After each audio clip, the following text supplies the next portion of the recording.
మొదటి నుంచి ప్రతి వ్యవసాయానికి ఎన్పీకే మేము వాడుకుంటూ వస్తూ ఉన్నాం. కానీ పామ్ ఆయిల్కి వచ్చేటప్పటికి సైంటిస్టులు వాళ్ళు మాకు ఎక్కడ డిస్కషన్స్లో వీళ్ళు చెప్పేది యాక్చువల్గా మేము ఎందుకు వాడుతున్నాం అనేది తెలియదు. వాళ్ళు చెప్పాకే మేము ఆశ్చర్యపోయాం. ఏంటంటే ఎస్ఎస్పి వాడటం జనరల్గా తోటలో ఎక్కువ పోతుగెల అవి కూడా వస్తూ ఉంటాయి. గెల కనుక బయటికి రావాలి అనేది ఉంటే సూపర్ ఫాస్ఫేట్ ఇస్తేనే మనకి గెల ఎక్కువగా ఆడగెల రావడానికి ఎక్కువ స్కోప్ కనపడుతుంది అనేది మాకు అర్థమైంది. అప్పటి నుంచి ప్రతిసారి మేము ఏం చేయటం మొదలుపెట్టామంటే సంవత్సరానికి 4 సార్లు, జనవరి ఫిబ్రవరిలో ఒకసారి, మే జూన్లో ఒకసారి, అక్టోబర్ నవంబర్లో అట్లా 3 సార్లుగా మేము 4 నెలలకు ఒకసారి సూపర్ ఫాస్ఫేట్ ఇచ్చుకుంటూ వస్తున్నాము. అది ఏంటంటే మేము అది ఇచ్చిన తర్వాత కంటిన్యూస్గా గెలలు అనేది పోతుగెల కాకుండా ఆడగెలలు ఎక్కువగా బయటికి రావటం అబ్జర్వ్ చేశాం.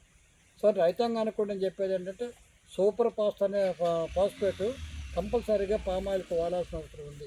చెట్టుకు 4 కేజీల కాడికి 5 కేజీల కాడికి, దాన్ని కూడా ఎక్కువ కాకుండా మళ్ళీ ఎక్సెస్ అయినా కూడా అది మంచిది కాదు. 4 స్ప్లిట్స్ చేసుకుని 3 దఫాలుగా పామాయిల్ కంపల్సరీగా సూపర్ వాడాలని చెప్పని రైతాంగాన్ని కూడా నేను అనుభవపూర్వకంగా చెప్తున్నాను. సూపర్ ఒకటి, మ్యాగ్నీషియం ఒకటి, బోరాన్ ఒకటి, 3 ఎట్టి పరిస్థితి వాడాలి. యూరియా ఇదని జనరల్గా బలానికి మనం వాడుతూనే ఉన్నాం. సాధ్యమైనంత వరకు ఎరువు కూడా తగ్గించుకొని కార్బన్కి వెళ్ళగలిగితే మనకు రైతుకు బోర్డు ఖర్చు మిగులుతుంది. సాయిల్లో మన కార్బన్ ఇది కూడా పెరుగుతుంది. ఇంకొక మాట నేను చెప్పడం కూడా మర్చిపోయాను. ఫస్ట్ నేను ఇది కార్బన్కి వెళ్ళాలనుకున్నప్పుడు ఎవరో ఏదో చూసి నేను కార్బన్ తీసుకొచ్చి చేశాను. చేసిన తర్వాత ఒక రైతు మేళాలో మా ఊరు అతనే ఈ Godavari side, east Godavari side అతను షాప్ పెట్టాడు మేళాలో, రైతు మేళాలో. అక్కడ నేను ఆవు పేడ ఇవన్నీ కలిపి అన్నిటితో కలిపి నేను ఎరువు తయారు చేశాను. చాలా దీంట్లో ట్రైకోడర్మా విరిడి ఇవన్నీ కలిపాను. ఇది తోటలకు మంచిది అని చెప్తే మా రైతు ఏం చేశాడంటే ఒక టన్ నాకు పంపించాడు. అప్పుడు నేను మామూలుగా కార్బన్ తెప్పించాను. కార్బన్ తెప్పిస్తే ఆ రైతు నా దగ్గరికి వచ్చాడు. నేను తెప్పించాను బాబు గారు, ఇదేంటిది మీరు కార్బన్ తెప్పించారు అదేంటి అని చెప్పని వస్తే, నువ్వు తెప్పించింది అయితే నువ్వు 1 కేజీ పట్టురా, మనం గుడ్డుగా వేసేయొద్దు, ఎవడని చెప్తా చేయొద్దు.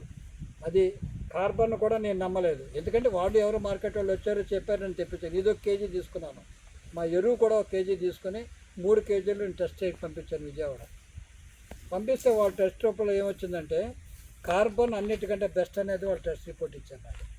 అక్కడి నుంచి నేను ధైర్యంగా ఏటు మొదలుపెట్టాను. మిగిలిన వాళ్ళందరూ కూడా రైతులు చాలామంది వాళ్ళు ఫాలో అవుతున్నారు. యాక్చువల్గా మేము కూడా గుడ్డిగా మీరు ఏం చెప్తే అది మీరు కంపెనీ వాళ్ళు చెప్తే చేసేట కూడా సిద్ధంగా లేరు. టెస్ట్ చేసుకుని అన్నీ చేసుకుని నిర్ధారణకు వచ్చిన తర్వాత ఇవాళ నేను చాలామంది కార్బన్ మేము వాడుతూనే ఉన్నారు. మా దగ్గర చిన్న రైతు కాడి నుంచి పక్కన మా ఒక విలేజ్ ఉంది మందలపల్లి అని, 2 ఎకరాల రైతు కాడి నుంచి కూడా కార్బన్ ఇవాళ ఇంటికాడ ఆ ఊళ్ళో ఒక చోట దింపుకొని తీసుకెళ్ళి బస్తాలు వేసే పరిస్థితికి వచ్చారు. సో రైతాంగం కూడా ఇవన్నీ వాడుకుంటూ కూడా గుడ్డిగా నమ్మకుండా ప్రతిదీ టెస్ట్ చేసుకుని వ్యవసాయం చేయాలని కోరుకుంటూ మీ అందరికీ నా మనవి.